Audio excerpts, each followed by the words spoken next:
जी, अस्सलाम वालेकुम। अब दूसरा हिस्सा हम शुरू करने लगे हैं। इसका नाम है l'installation sécurisée des enfants। क्या मतलब इसका? यानी कि जो आपने बच्चे बिठाने हैं गाड़ी में, उनकी इंस्टॉलेशन आपने किस तरीके से करनी है और सेफ तरीके से करनी है। ये देखें, ये एक बच्चा बैठा हुआ है गाड़ी में, और इस बच्चे को सीट के ऊपर बिठाया हुआ है। 0 उम्र से, यानी जो बच्चा अभी पैदा ही हुआ है, उससे लेके 16 महीने तक उसका वज़न तकरीबन 13 किलोग्राम होता है। तो उसकी जो कमर होती है ना, वो आपने सड़क की तरफ कर सकते हैं, अगर आप उस बच्चे को आगे बिठाएँ। अगर आप पीछे बिठाएँगे पिछली वाली सीट के ऊपर, तो फिर तो उसके नॉर्मल तरीके से बिठाएँगे।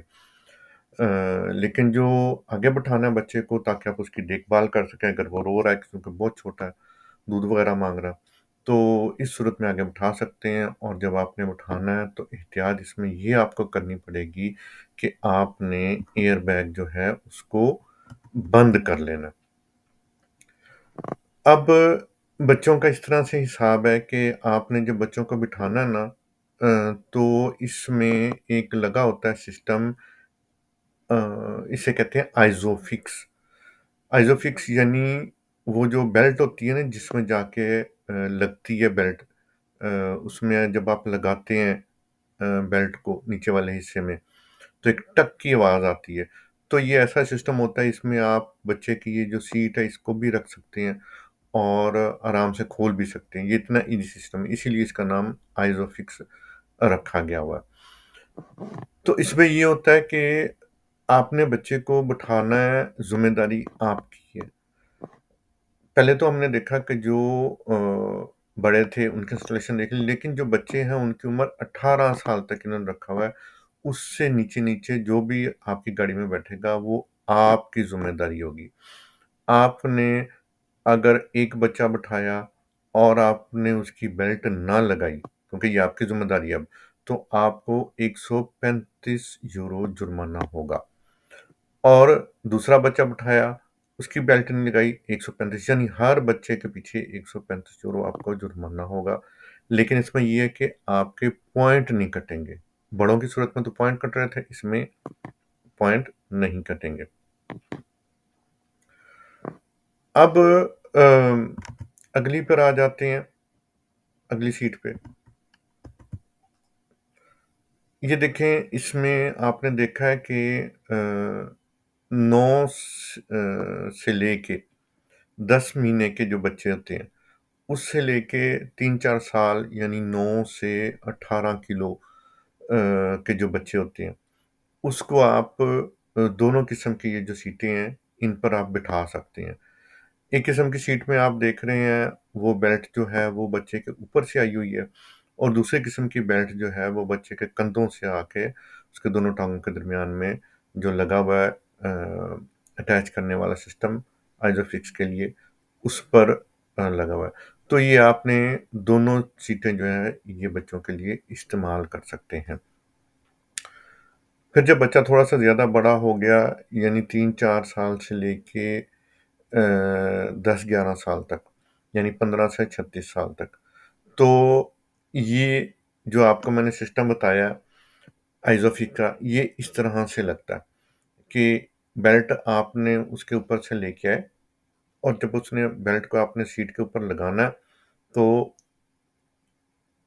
वो बीच में उसके लग जाती है, और टक की आवाज़ आती है। इस तरह से बच्चे को ज़ख्म नहीं आते। अब ये भी आपने ज़हन में रखना है कि जब आपने बच्चा अगली सीट पर बिठाया, तो आपने जो एयर बैग होता है, उसको ऑफ करना है। ये आप तस्वीर में देख रहे हैं कि बच्चा है, जिधर को गाड़ी गाड़ी जा रही है, उधर को ही उसका रुख है, यानी उसकी जो कमर है, वो सड़क की तरफ है। एयर बैग कौन-सा ऑफ आपने करना है? ड्राइवर साइड तो ऑफ कर ही नहीं सकते, वो उसकी पॉसिबिलिटी है ही नहीं। हाँ, जो बच्चे की साइड का है, वो नॉर्मली या तो दरवाजे की साइड पर ये बटन लगा होता है, ये जो आप ऑन ऑफ का देख रहे हैं, ये चाबी से ऑन ऑफ होता है। गाड़ी की चाबी से, या फिर गाड़ी की जो अंदर डैशबोर्ड बना होता है, उसमें जो दराज होती है उसको अपनी तरफ खींचे चिवा को, तो उससे आपका ये ऑन ऑफ हो जाएगा। तो जब आपने ये बच्चों को इंस्टॉल किया, तो जो तकरीबन 10 साल का बच्चा है, उसमें आपने ये ध्यान रखना है कि जो ही इसका 10 साल हुआ, उससे नीचे-नीचे के बच्चे तो आप सीट पे बिठाएँगे, जो सीट होती है उनकी बच्चों के लिए। लेकिन 10 साल का बच्चा जो होता है, अगर उसका साइज़ इतना हो गया, क्योंकि बाज़ बच्चे होते हैं ना, कोई छोटे होते हैं, कोई पतले होते हैं, कोई उनका साइज़ ठीक होता है। तो जो बच्चे थोड़े से बड़े नज़र आते हैं, वो अगली सीट पे अब बैठ सकते हैं 10 साल की उम्र से। लेकिन आपने एहतियात ये करनी है कि जब वो आगे सीट पे बैठेगा बच्चा, तो अब ऐसा होगा कि अब ये ख़्याल रखना है कि जब आप सीट की बेल्ट लगाएँ तो उसके गले के ऊपर से ना होके गुज़रे। उसका साइज़ इतना होना चाहिए। इतना साइज़ है तो ठीक है, बच्चे को इजाज़त है कि वो अब अगली सीट के ऊपर उसे बिठाया जा सके। फिर ये अगला आप देख लें, ये तो हो गई थी सीट के ऊपर बिठाने की सिक्योरिटी। अगली सिक्योरिटी क्या होगी कि आप गाड़ी के जब पीछे बिठाना है बच्चों को, तो पता ना बच्चे बैठ के शरारतें कर रहे होते हैं। उनका हो सकता है वो दरवाजे का हैंडल खोल दें, तो दरवाज़ा खुल जाए। पीछे से गाड़ी आ रही है, आगे से आ रही है, उसमें लग जाए, या बच्चे शीशे नीचे कर लें। तो अब इसमें सिस्टम लगा होता है, ये आप देख रहे हैं कि दरवाजे के साइड के ऊपर ये एक बटन लगा होता है लॉक लगाने का और अनलॉक करने का। लॉक लगाने का ये सिस्टम होता है कि आप बटन को साइड पे कर दें, ये आप देख रहे हैं तस्वीर में, तो ये अब लॉक लग जाएगा और बच्चे दरवाज़ा अंदर से नहीं खोल सकेंगे। आपने उनको बिठा दिया, दरवाज़ा बंद कर दिया, अब आप बाहर से दरवाज़ा खोलेंगे तो खुलेगा, अंदर से बच्चे चाहे लाख कोशिश करते रहें, उनका दरवाज़ा नहीं खुलेगा। इसी तरह से शीशों का भी हिसाब होता है। आप आगे से नई गाड़ियों में ये सिस्टम है, आप बटन दबा दें, तो जो गाड़ी के शीशे हैं, वो बच्चों के लॉक हो जाएँगे, या तो वो नीचे ही नहीं कर सकेंगे, या ये भी सिस्टम होता है कि नीचे हों, लेकिन थोड़ा-सा नीचे हों, क्योंकि ये भी हो सकता है ना बच्चा अपनी सीट की बेल्ट खोले और बाहर को छलांग लगाने की कोशिश करे। तो ये इसलिए ये बच्चों की ये सिक्योरिटी में ये भी शामिल है। आगे हम आ जाते हैं, अगला टॉपिक है हमारा ले नूवेल टेक्नोलॉजी। नूवेल टेक्नोलॉजी यानी काफ़ी सारे नए फंक्शन गाड़ियों में इन्होंने लगाए हुए हैं। अब तो काफ़ी साल हो गए हैं, मज़ीद नए कुछ आते हैं, लेकिन आम तौर पर जो मेन फंक्शन होते हैं उसकी हम बात कर लेते हैं आज, कि ये ड्राइवर को कैसे हेल्प करते हैं। लेकिन ये ज़हन में रखिएगा कि जो मर्ज़ी टेक्नोलॉजी गाड़ी में रखी हो, जो लगाई हो, मेन जो सिक्योरिटी का फंक्शन जिसने अदा करना होता है, वो गाड़ी तो होती है, लेकिन ये ड्राइवर ने अदा करना होता है। उसकी अपनी होशियारी, अपनी विजिलेंस जो है, उसी की वजह से आप एक्सीडेंट को बचा सकते हैं, वही मेन किरदार अदा करता है। अब आ जाता है हमारे सामने एबीएस। सबसे पहला जो आप स्क्रीन पे देख रहे हैं, एबीएस, ये उसकी लिस्ट पहले देख लेते हैं। एबीएस, एएफयू, फिर signal de freinage d'urgence par feu de détresse, ESP, ESR और control de pression de pneu। तो ये सारे हम देख लेते हैं। अच्छा, एबीएस ये क्या चीज़ है जी? इसे कहते हैं एंटी ब्लॉकिंग सिस्टम। होता क्या है, जब आप ब्रेक लगाते हैं ना जोर की, तो बाज़ औक़ात ब्रेकें जो होती हैं ना, इमरजेंसी की सूरत में लगाई गई ब्रेक, वो किसी टायर के साथ फंस सकती है। जब उसने टायर को पकड़ना ना, टायर की डिस्क को, तो फिर वो बाज़ औक़ात उसमें फंस जाती है, खुलती नहीं है दोबारा, उसको आज़ाद नहीं करती टायर को। तो होता क्या है कि जब ये सिस्टम डिटेक्ट करता है कि भई एक टायर का जो है वो डिस्क पकड़ी गई है, अब वो टायर घूम नहीं सकता। अब जब टायर घूम नहीं सकता, तो वो क्या होगा, वो गाड़ी उस साइड से डेविएट कर जाएगी। वो अपनी जगह से हिल जाएगी, वो अपने ट्रैक से बाहर निकल जाएगी, दूसरे ट्रैक में घुस जाएगी, या साइड पर दीवार है वगैरह उसमें लग सकती है। तो अब ये सिस्टम क्या करता है, जब इसने देख लिया, डिटेक्ट कर लिया, तो इसने अब अपना फंक्शन शुरू कर देना, और इसने वो जो उसको है ना, टायर को उसने आज़ाद करना। और जब ये सिस्टम काम करता है ना, तो उस वक़्त जो पेडल होता है ब्रेक का, उसमें एक धड़-धड़ की आवाज़ आती है। यानी ब्रेक इसका इसने कैसे फंक्शन करना है, इसने ब्रेक लगानी छोड़ देनी, ब्रेक लगानी छोड़ देनी, तेज़ी-तेज़ी से। तो एक जब बंदा ब्रेक लगा रहा होता है ना, उसको पाँव के नीचे महसूस होता है धड़-धड़, धड़-धड़, इस तरह की आवाज़ आती है, और पाँव भी हिलता है उसका, तो वो बंदा परेशान हो जाता है, ये हुआ क्या?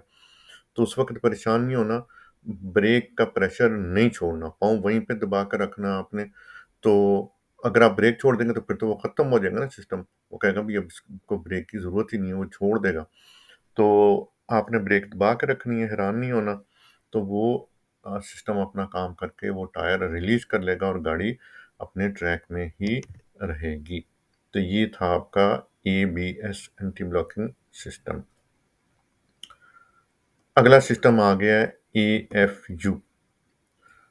अब ये क्या चीज़ है एएफयू? ये एएफयू एक ऐसा सिस्टम है जो उसी गाड़ी में लगा होता है जिसमें एबीएस होता है। यानी ये उसकी हेल्प के लिए है, उसका मुआविन है। ये क्या करता है, ये डिटेक्ट कर लेता है कि अभी अब कोई अर्जेंस में ब्रेक लगी है, कोई इमरजेंसी में ब्रेक लगी है। तो जब इमरजेंसी में ब्रेक लगाई है, तो वो कौन-सी ब्रेक होगी? आप लाज़मी बात है ज़ोर से ब्रेक लगाएँगे। इसने कहना भई ये कोई इमरजेंसी में ब्रेक लगी, इसका मतलब कोई प्रॉब्लम है आगे।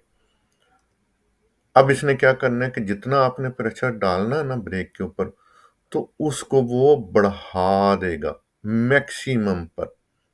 जितनी मैक्सिमम ब्रेक लग सकती है, उतनी लिमिट पर ले जाएगा जहाँ तक पहिए ब्लॉक ना हों। तो ये एएफयू सिस्टम है जो एबीएस की मदद करता है और ब्रेक के प्रेशर को बढ़ा देता है, ताकि जितनी आपने लगाई है ब्रेक उससे ज़्यादा ब्रेक लग जाए और गाड़ी जल्दी रुक जाए। क्योंकि जितनी देर में बंदे ने ब्रेक लगानी है उससे जल्दी ये इलेक्ट्रॉनिक सिस्टम काम कर लेता है और एक्सीडेंट बच जाता है। अगला सिस्टम अब है ये कि feu de détresse।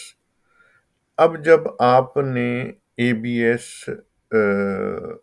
जिस गाड़ी में लगा हुआ है और एएफयू जो है, ये भी सिस्टम उसी गाड़ी में लगा होता है कि जब आपने ज़ोर से ब्रेकें लगाई, इमरजेंसी की ब्रेक लगाई, तो जो आपकी गाड़ी है ना, उसकी चारों लाइटें जो इंडिकेटर होते हैं, 2 अगले, 2 पिछले, वो ऑटोमैटिकली चल जाएँगे।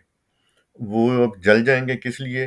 कि सामने से आने वाले ड्राइवर और पीछे से आने वाले ड्राइवर, उन दोनों को पता चल जाए कि भई कोई प्रॉब्लम हुई है एकदम से, कि ये जो इमरजेंसी के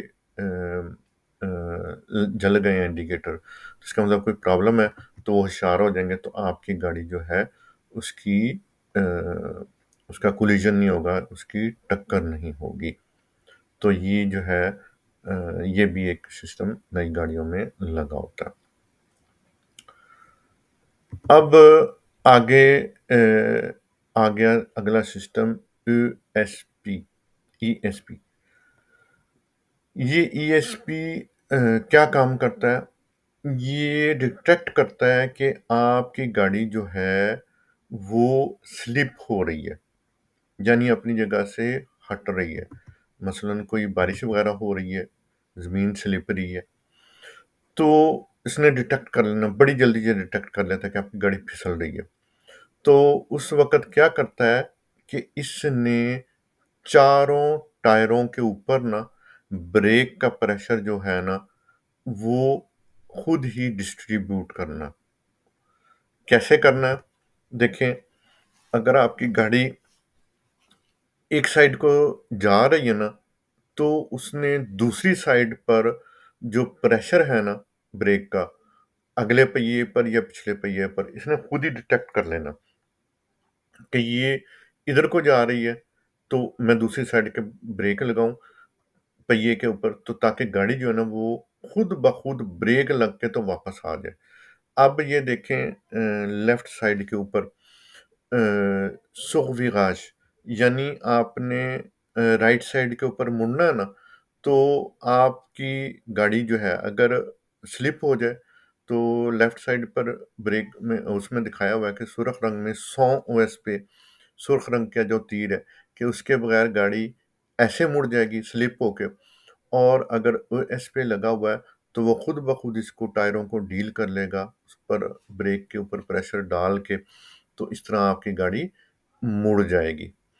अब अ, इसमें ये देखें कि ये सिस्टम नई गाड़ियों में लगा होता है। मसलन लेफ्ट वाली जो गाड़ी है, वो उसमें आपने राइट साइड को मुड़ना है ना, तो आपकी गाड़ी या तो राइट को मुड़ जाएगी जल्दी या लेफ्ट को मुड़ जाएगी, जिन गाड़ियों में ये सिस्टम नहीं लगा हुआ। तो ये इसने इस तरीके से काम करना होता है। ये भी सवाल आता होता है अक्सर कोडों में। ये देखें, ये भी इन्होंने फोटो में दिखाया हुआ है कि एसपी जिसमें लगा होता है गाड़ी में, वो तो सीधी जा रही होती है बिल्कुल, और जो गाड़ी जो है जिसमें एसपी नहीं लगा हुआ, उसमें का क्या हाल होता है ये देखें। ये सूरज गाड़ी को ओवरटेक कर रहा था ये बंदा, ये लेफ्ट साइड पर हुआ। जब लेफ्ट साइड पे वहां पर पहुंचा, तो वहां पर जाके जमीन स्लिपरी थी, बगैर एसपी के गाड़ी वो सड़क से बाहर निकल गई, और जो एसपी वाली गाड़ी थी वो अपने ट्रैक में रही। और अच्छा जी, तो ये हमारा एसपी क्लियर हो गया। अब आते हैं अगली स्क्रीन पर, ए एस है, आ एस एफ। ये क्या चीज़ होती है? ASR ये एंटी पैटिनाज होता है। आपने कभी देखा होगा ज़मीन स्लिपरी हो, बारिश हुई हुई है या जब बारिश बर्फ़ पड़ती है, उस वक़्त क्या होता है कि जब हम गाड़ी में कुछ चलाने की कोशिश करते हैं ना, ज़रा-सी रेस ज़्यादा दे हो जाए तो वो पहिए जो होते हैं अपनी जगह पे घूमने शुरू कर देते हैं, अगले पहिए जो होते हैं, जो इंजन की ताकत से चलते हैं। तो होता क्या है कि वो पहिए वहीं अपनी जगह पर घूम रहे हैं, तो इसे कहते हैं पैटिनाज। गाड़ी आगे नहीं चल रही, वहीं पर ही टाप रही है। तो ये एसएफ जो है इसको मदद करता है गाड़ी की कि ये वहाँ पर ना टापे गाड़ी। वो उन पहियों को कंट्रोल करता है और गाड़ी स्मूथली अपनी जगह से चल पड़ती है। लेकिन आप इसको डीएक्टिवेट भी कर सकते हैं अगर आप चाहें। ये ड्राइवर की मर्ज़ी होती है इसको चलता रहने दें या ना चलता रहने दें। तो इसे ये बटन जो दिखा रहे हैं, ये है ऑन एंड ऑफ का ASF के लिए। अब अगली स्क्रीन पर आ जाते हैं। ये देखें, ये हमारे सारे तकरीबन हो गया, अब लास्ट रह गया कंट्रोल दो प्रेशन दे प्नeu, आखिरी जो साइन हो गया। ये क्या होता है? ये जिस वक़्त आपकी गाड़ी में हवा कम हो जाती है, उस वक़्त ये निशान आपकी स्क्रीन पर आ जाएगा। ये बता देगा कि आपके टायर में हवा कम होगी। बाज़ गाड़ियाँ जो होती हैं, वो ये भी बता देती हैं कि कौन-से वाले टायर में है, पिछले वाले लेफ्ट में है या अगले वाले राइट में है, जो भी है। और बाज़ गाड़ियाँ सिर्फ़ ये बताती हैं कि भई प्रेशर कम हो गया, तो उसको देख लो। लेकिन ये नहीं, इस पे भरोसा नहीं करना कि जी ये निशान आएगा तो फिर मैं करूँगा। आपका काम ये होना चाहिए कि आपने महीने में 2 दफ़ा टायरों को चेक करना। हवा इसमें चेक करनी है जाके कि ठीक है या नहीं ठीक है। क्योंकि ये ख़राब भी तो हो सकता है ये सिस्टम, और फिर ये है कि आपने जब गाड़ी में बैठना है, तो बैठते हुए बंदा नज़र भी मार सकता है। 1 सेकंड 2 सेकंड लगते हैं, बल्कि गाड़ी का चक्कर लगाएँ। गाड़ी का चक्कर लगाने से फ़ायदा क्या होता है? टायरों का देख लिया जाता है। बर्फ़ वाला मौसम है तो कौन से शीशे पे बर्फ़ जमी हुई है वो बंदा देख लेता है। ज़मीन के ऊपर कोई तेल के निशान नज़र आ रहे हैं, तो बंदा समझ जाता है कि भाई मेरी गाड़ी में से कुछ तेल लीक हो रहा है, ब्रेकों का ऑयल जो है वो लीक हो गया है।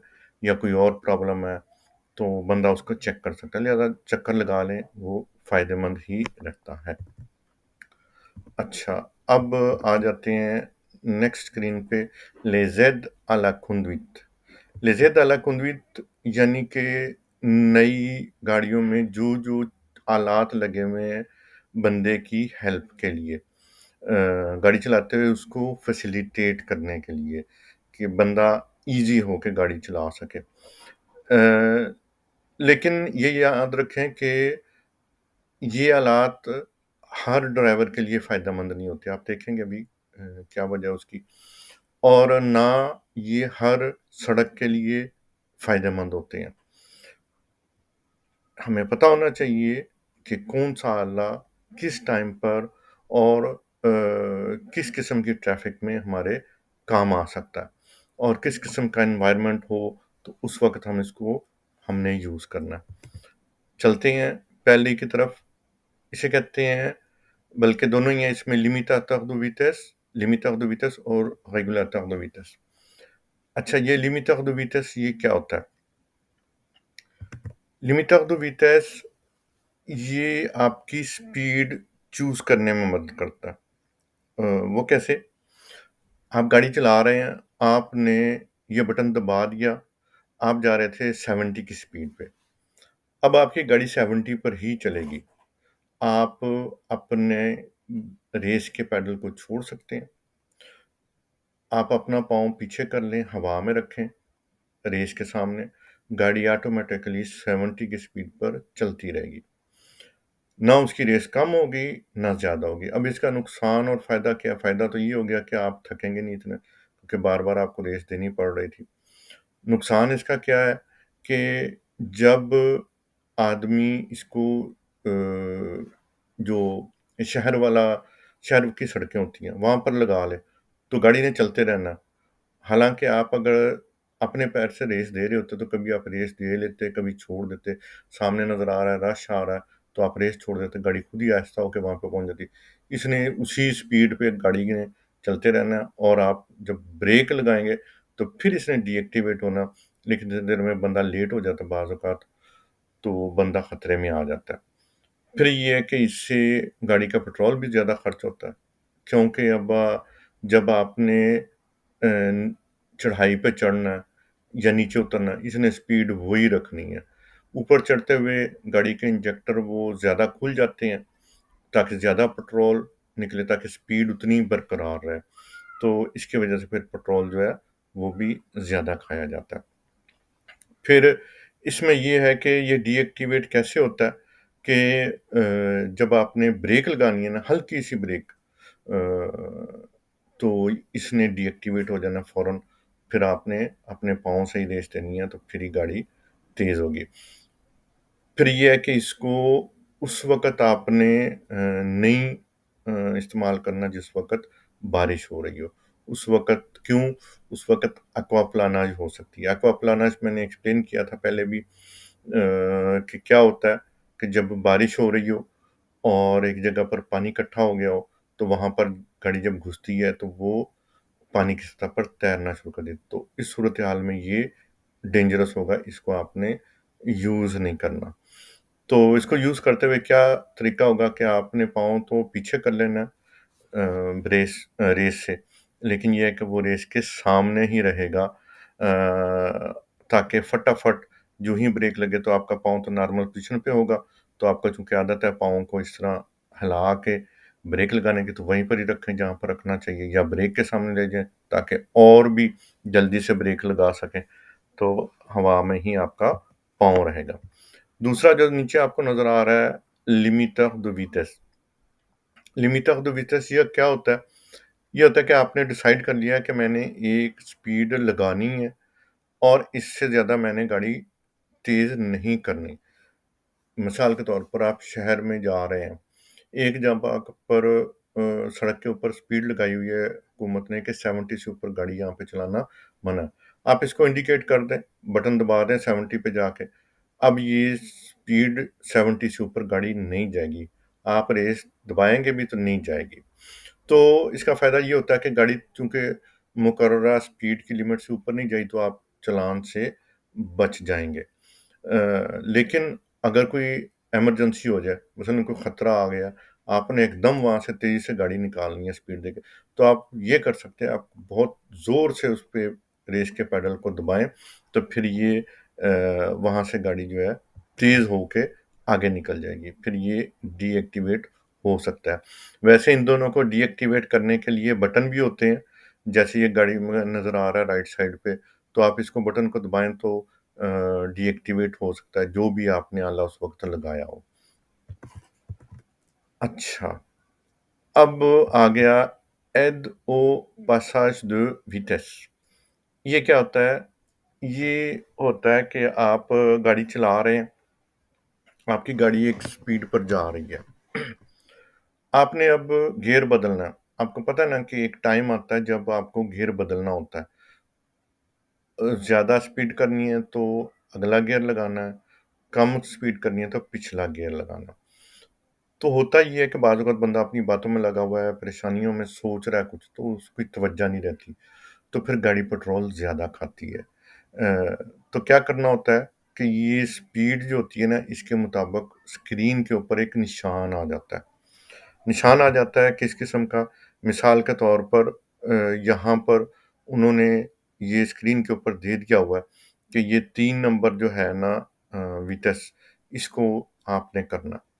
अब क्या होता है कि बाज़ गाड़ियों में वो नंबर दे देते हैं कि मसलन आप दूसरे में जा रहे हैं गियर में, तो भई तीसरा लगाएँ और 3 नंबर वहाँ पे लिखा आ जाएगा। और कुछ गाड़ियाँ होती हैं, उसमें तीर का निशान होता है।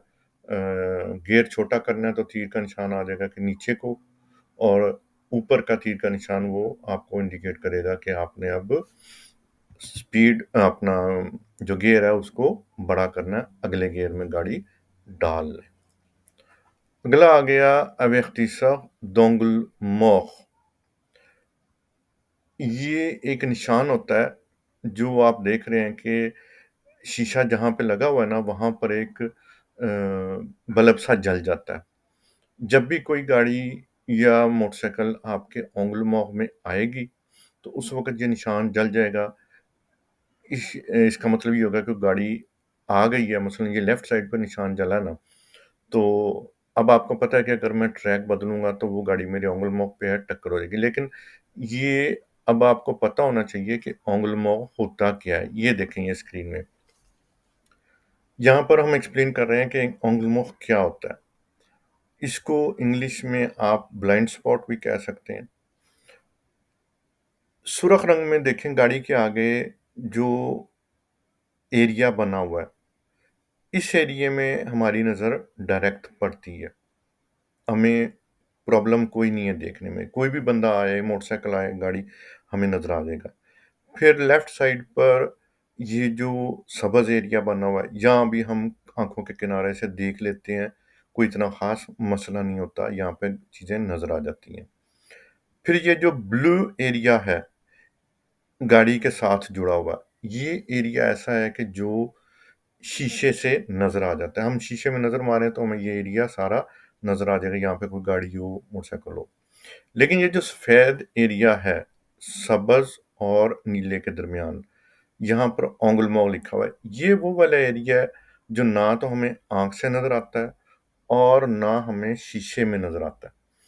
तो इसको देखने के लिए क्या होता है कि आपने सिर्फ़ गर्दन मोड़नी है, फिर ही आपको यहाँ पर नज़र आएगा, वरना ये एरिया नज़र नहीं आता। यहाँ पर कोई गाड़ी हो, मोटरसाइकिल हो, आप कहें जी इधर कोई नहीं है, मैं ट्रैक बदल लूँ या लेफ्ट साइड पे मुड़ जाऊँ, तो वो तो गया। आपने टक्कर मार दी उसमें, क्योंकि यहाँ पे आपको पता नहीं यहाँ पे क्या हो रहा है, क्या नहीं हो रहा।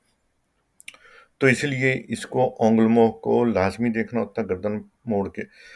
तो ये जो अव्यक्ति सा है, अम, ये जो आप देख रहे हैं एंगुलमो का, ये जो जल गया, इसका मतलब है कि यहाँ पे लेफ्ट साइड पे कोई आ गया, तो अब आपको देखने की ज़रूरत है।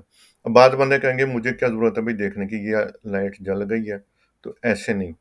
आपने ये करना है कि आपने लाज़मी देखना है, गर्दन फेर के अगर आपने मुड़ना है या ट्रैक बदलना है। क्यों? उसकी वजह ये है कि फ़र्ज़ करें यहाँ पे एक गाड़ी थी, आपने कहा भई ठीक है गाड़ी है, ये निकल जाती है, मैं मुड़ जाता हूँ। लेकिन उसके पीछे एक मोटरसाइकिल थी या एक दूसरी गाड़ी उसके पीछे ही। एंगल मॉक पे थी, तो आपने तो समझा पहले ही निकल गई, मैं तो मुड़ जाता हूँ, तो फिर तो प्रॉब्लम बन गई ना। तो इसलिए आपने गर्दन मोड़ के लाज़मी देखना। तो पता क्या चला, वही बात कि जो ड्राइवर होता है, असल गाड़ी को कंट्रोल ड्राइवर ने करना होता है। ये आलात सिर्फ़ बंदे की हेल्प के लिए हैं, ये ड्राइवर को कभी भी रिप्लेस नहीं कर सकते। अगला आ गया Alerta do franchissement de ligne। अच्छा जी, ये क्या चीज़ है? अब ये है कि ये एक सिस्टम है, जब आपने गाड़ी चलाते हुए आपकी तवज्जो नहीं रही और आपकी गाड़ी अपनी जगह से हट गई। ये देख रहे हैं ना, ये गाड़ी थोड़ा-सा लेफ्ट को हो गई है, फिर आगे जाके फिर राइट को हो गई है। तो ये जब गाड़ी अपनी जगह से हिल जाती है ना, तो ऊपर 2 कैमरे लगे होते हैं। जो सामने आगे स्क्रीन लगी होती है ना, उसके ऊपर छोटे से कैमरे लगे होते हैं। वो दोनों साइडों की लाइनों को देखते रहते हैं। राइट साइड पे ज़मीन पे जो लाइनें लगी हुई हैं और जो लेफ्ट साइड पर जो लाइनें लगी हुई हैं। तो वो उसको देखते रहते हैं। जो ही वो डिटेक्ट करते हैं कि ये गाड़ी इधर वाली लाइन के ऊपर आ गई है या नज़दीक हो गई है या उधर हो गई है, तो वो क्या करते हैं, वो कहते हैं लो भी ये गाड़ी हिल गई है, तो ये बंदा या तो थका हुआ है या सो रहा है। तो वो फटाफट सिस्टम अपना काम करना शुरू कर देता है।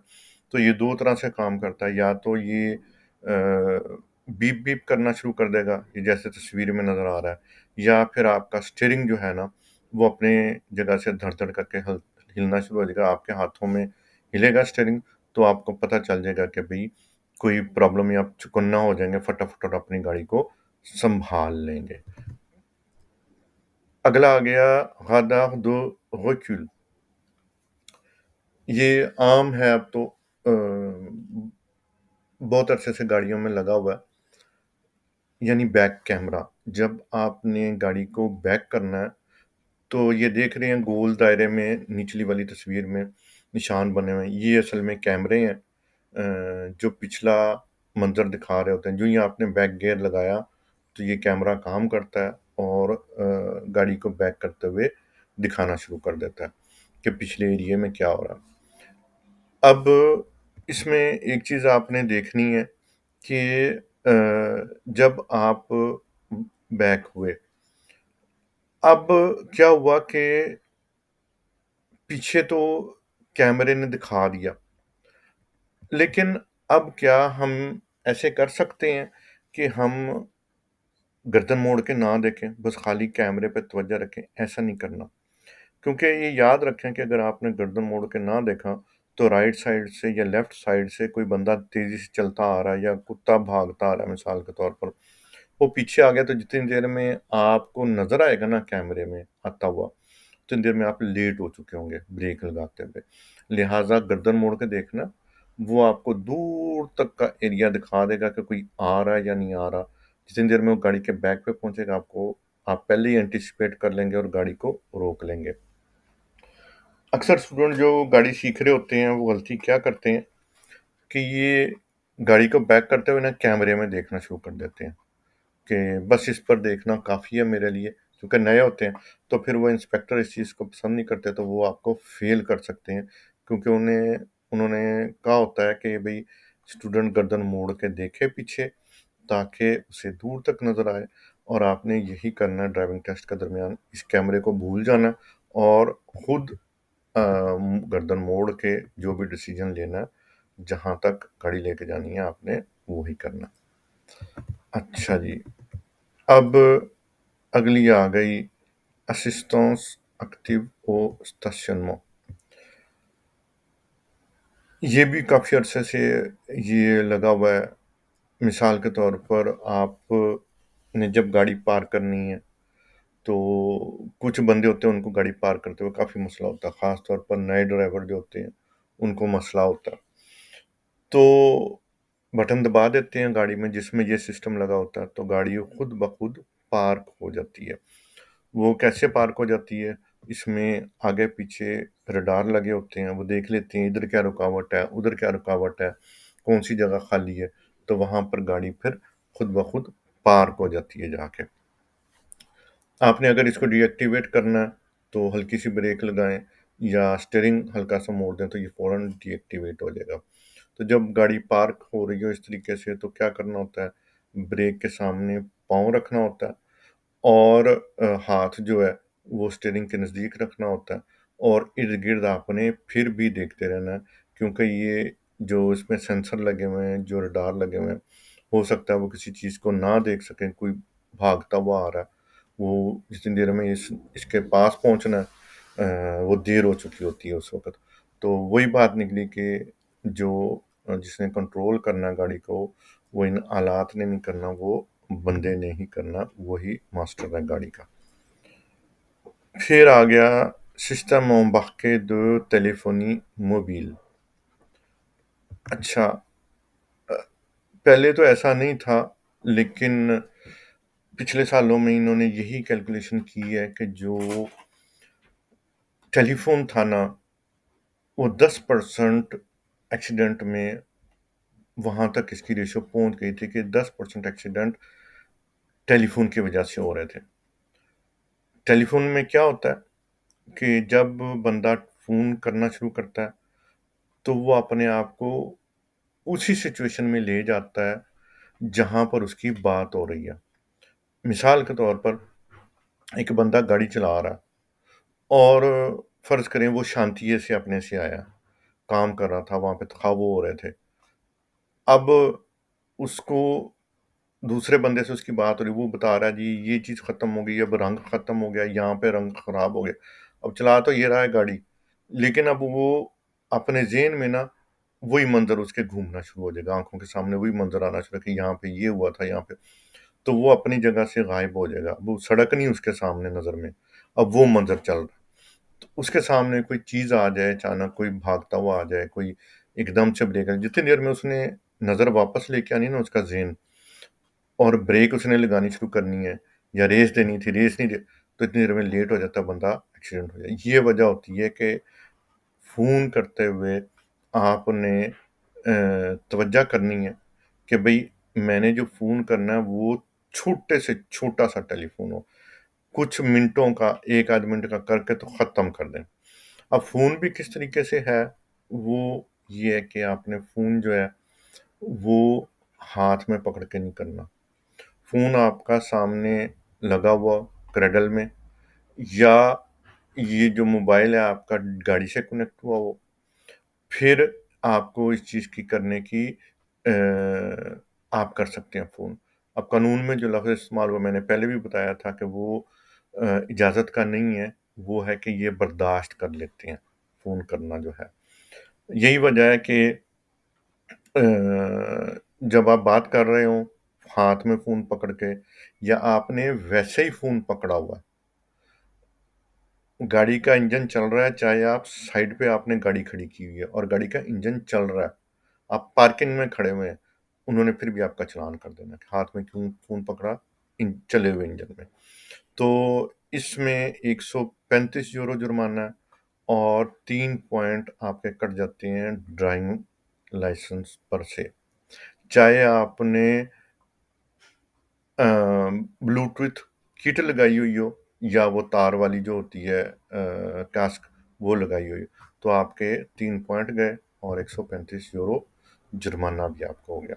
तो ये इसमें ये तफ़सील है कि आपने टेलीफ़ोन में एहतियात करनी है कि बिल्कुल थोड़ी-सी गुफ्तगू हो और कोशिश करें इसको ना यूज़ करें। ना ही आपने इस पे एसएमएस करनी है। एसएमएस करना और भी ख़तरनाक होता है। आगे आ गया ऐड आ ला नेविगेशन। अब ऐड आ ला नेविगेशन क्या है? ये जीपीएस तो सारे ही इस्तेमाल करते हैं। ये हेल्प किस तरह से है ड्राइविंग में? वो ये है कि जब आपने एक जगह का एड्रेस लगा लिया, वापस आते हुए या कहीं जाते हुए, अब क्या है कि पहले तो अगर ये जीपीएस ना होता तो आपको पानों तो पढ़ने पड़ने थे ना डायरेक्शन के कि इधर जाना है, इधर जाना है। जितने में आप पानों ढूँढ रहे होते हैं, आपकी तवज्जो सड़क से हटी होती है या ड्राइविंग की तरफ से हट जाती है तो वो खतरनाक होता है। लिहाज़ा इसको लगा लें। इससे फ़ायदा ये होता है कि आप रास्ता भी नहीं भूलेंगे, यानी आपका पेट्रोल भी बचा और आप सिक्योरिटी में भी रहे। तो साथ में ये इसका फ़ंक्शन ये भी होता है कि ये आपको ओवर स्पीडिंग से भी बताता है। आपको बता देता है भई इधर इतनी स्पीड है, आप ओवर स्पीड हो रहे हैं, तो ये काफ़ी इससे हेल्प मिल जाती है।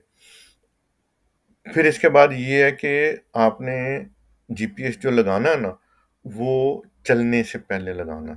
ये नहीं कि गाड़ी चला ली और चलती हुई गाड़ी में लगा रहे हैं, इस पर भी वो आपको ना पकड़ सकते हैं। तो ये जीपीएस हो गया। ये देखें ये आपको बता रहा है जीपीएस जैसे कि राइट को मुड़ें, लेफ्ट को मुड़ें। ये काफ़ी इससे हेल्प हो जाती है, आपको फिर डायरेक्शनें ना ढूँढनी नहीं पड़ती। आखिरी वाला है डिटेक्टर दो सोमनोलेंस। जब हम गाड़ी चला रहे हों, ख़ास तौर पर रात के वक़्त, तो उस वक़्त क्या होता है बंदे को हल्की-हल्की नींद आनी शुरू हो जाती है या लंबा रूट हो और बंदा थका हुआ हो, तो फिर उस वक़्त क्या होता है कि आपको नींद आनी शुरू हो जाती है। और आपकी जो आँखें बंद हो रही हैं या फिर आप तंग आए हुए हैं गाड़ी से क्योंकि लंबा रूट था, आपकी गा आँखें कभी उधर नीचे कर लेंगे। तो ये जो डिटेक्टर होता है ना, ये आपकी आँखों पे लगा रहता है। तो ये आपने इधर लेफ्ट साइड पे देख रहे हैं ग्राफ भी बना हुआ है। ये देखता रहता है कि अब आपकी आँखें किधर गई हैं, ज़्यादा देर तक नीचे रही हैं, ऊपर गई हैं, किधर गई हैं, बंद तो नहीं हो रही।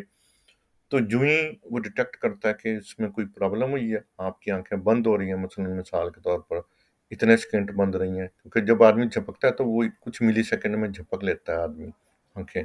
उससे ज़्यादा बंद रहे हैं तो ये कहता है ओए प्रॉब्लम हो गई कोई, ये बंदा सो गया या इसकी तवज्जो नहीं रही या क्या। तो फिर ये क्या करेगा, ये कहेगा भई ये बंदा सो रहा है तो अब मैं इसको अलर्ट करूँ, तो वही चीज़ हो जाएगी या वो बीप-बीप की आवाज़ें निकालनी शुरू कर देगा या फिर वो जो स्टीयरिंग है उसको हिलाना शुरू कर देगा धड़-धड़ करके। हाथ हिलेंगे बंदे के, तो फिर बंदा फटाफट चौकन्ना हो जाता है और वो वापस आ जाता है। तो ये हमारा आज का टॉपिक था। इंशाअल्लाह नए टॉपिक के साथ फिर हाज़िर होंगे। अस्सलाम वालेकुम।